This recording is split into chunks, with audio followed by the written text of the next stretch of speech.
So folks, this is the tower room which is now complete.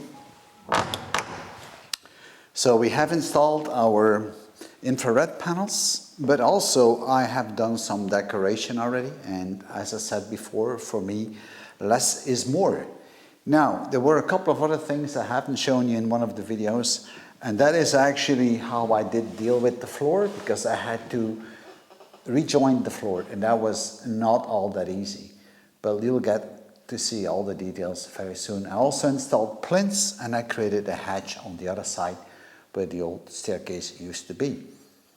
So let me show you some of the ornaments or some of the furniture that is in here. And this is all what is going to be in this room. I don't want more in it because I don't want to dust off things too much. The floor is an original floor from 1616. Those are very small clay tiles, about 12 by 12 centimeters, and they come in two shades, the red ones and black ones. The black ones are fairly hard. The red ones are a bit softer, and they have been baked here locally because I live next to the river, the Schelde, and it's well known for its clay and brickwork in the old days. So I had to fill up all these very, very narrow joints, and I used a very liquid joint filler, the kind of stuff they use for swimming pools. And I took kind of a beige because I think that blends in nicely together. I know small pockets here are still filled up with that, and there might still be a little bit of a waste on it of the cement, but I have cleaned it up a couple of times, but that's all right. I don't mind that. Now I have made plinths all around the room, and these are plinths that are coming from the same old planks that I've showed you before, where we made the ceiling with and where we made the door with, but I did cut a little profile here on the top. This is an oak hedge that we created to cover up the opening, because the old staircase that is coming from the tower room downstairs was coming through this opening here, and I did not remove that opening. So instead I placed a new hedge on top of that. Those people that know me for a while, they know that I'm a bit of a strange guy when it comes down to interiors, because I like it a little bit awkward, different. I don't like to go out and buy furniture. I like to create my own to some extent, and I like to connect my furniture with the actual place, the farm itself. And let me show you a couple of those examples. For instance, the tabletop is actually an old door that I recovered from one of the buildings on the farm, and now it's going to serve as my dinner table. Some people like it, others don't, but I do like it when it's a little bit more rough, and it connects my table back to the farm. I have to be a little bit honest with you, because sometimes I do buy stuff new. And what you see underneath the door or the tabletop are two kind of stands that I actually got from IKEA. So this is kind of new stuff, but I don't mind to combine old and new. And what you see here is that new is supporting the old. So these chairs are actually referring back to the farm. And if you look on this seat here, this is actually a seat from a tractor, from a Massey Ferguson or any of those older tractors, because they used to have these metal seats. Sometimes they had a cushion on it, but they have been removed and they have been re-welded on a support.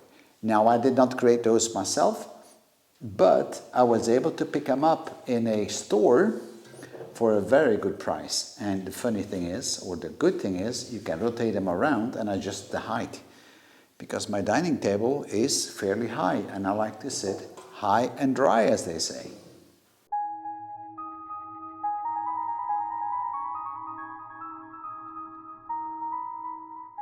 I like to do my own creations. I wouldn't call this art, but it's kind of symbolic, and again it ties back to the farm.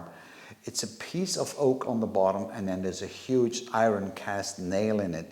That's a nail that I found here in the attic when we were rebuilding the oak beams. And over it I have a glass stulp on it, which actually is also very old.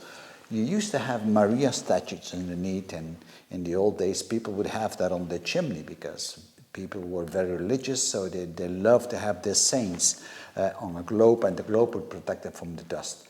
But of course I am not a religious guy, so for me this is again a relation or a pointer back to the farm, oak, the beams that I've been working on, an original nail that we found, so all that ties back, and then we kind of conserve it, right, with this globe. And this globe by itself is also old, so I think the combination of the two works pretty well. But of course, that is my own opinion, and everybody has its own taste and ideas about certain things.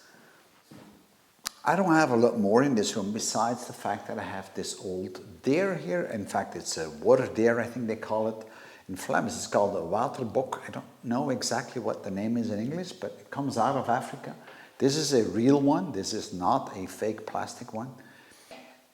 I do like animals, but this is an animal that I found in an antique store. So I decided to buy it and give it a prominent place in the tower room. And then I have some other hats there, and I'll show you in a minute what this is about. But that's the kind of stuff I really like, the combination of that one. Some people call it a bit industrial. Well, maybe it is, but it's really a mix, and I think the mix really works out very well. These are what I call the hats without a face, and these are fairly old, and they were used to create hats for people. So they would put a hat up here, and then they would put needles through it, and they would form the hat on this kind of a form. And if you look on this, this has actually the shape of a human head, right? And I really do like those because, yeah, it makes you wonder what it is. You can see that it's kind of a person or a human head, but then again, it's not. So that's what I call them, hats without a face. And I also have some picture frames in this room, but I don't hang them on the wall. I stand them on the floor. It's just something different. I don't go out and buy commercial pictures. I know you can buy a lot of nice shots actually in stores, but I like to make my own pictures because I want to put a story in it. And this is a picture I made quite some time ago, probably about 6 years ago.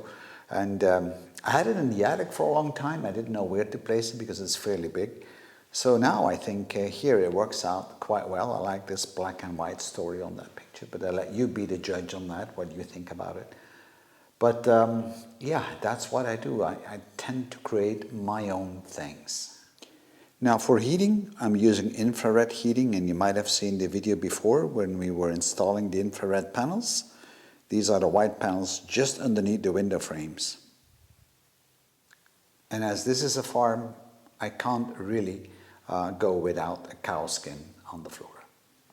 As you can see on the wall here, we have actually a room thermostat, fully programmable, together with the infrared heating, and then of course modern light switches. So I'm not trying to fake that I'm living in the Middle Ages. But some things are pretty simple, like the lock on the door. So folks, we've come to the end of the tower room. It's now complete and finished, so I'm gonna seal it off because now I need to do some work actually on the staircase and on the side wall.